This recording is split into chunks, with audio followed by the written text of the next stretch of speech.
কয়েক লক্ষ বাংলাদেশি মুসলিম এখানে ঢুকেছে, তাদের নাম ম্যাপিং এর লিঙ্কে হয়নি, তারা তো এসআইআর দাঁড়াতেই পারবে না, বিএলওর সামনে ফাঁকা হয়ে যাবে, পরিচ্ছন্ন হয়ে যাবে ভোটার লিস্ট। আপনি রেখা গাজীর নাম বললেন, রেখা গাজী তো দাঁড়িয়ে থেকে করিয়েছে, আমি তো সব ছবি পোস্ট করে দিয়েছি, সব বাংলাদেশি মুসলিম।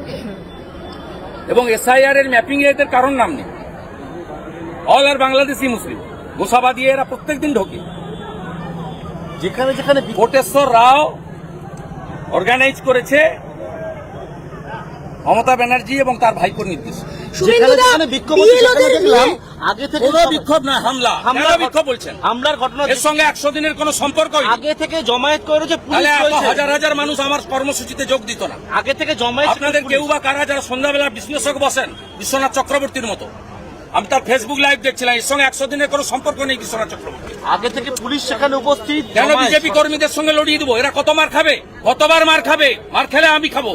খগেন মুর্মু খেয়েছে, আমিও খেয়েছি, আমার বুলেট প্রুফ গাড়ি না থাকলে আমিও হসপিটালে যেতাম। বিএলওদের সঙ্গে কেন কর্মীদের মার খাও? বাংলা হান্টের আরো খবর দেখতে নজর রাখুন। বাংলা খবর মানেই বাংলা হান্ট।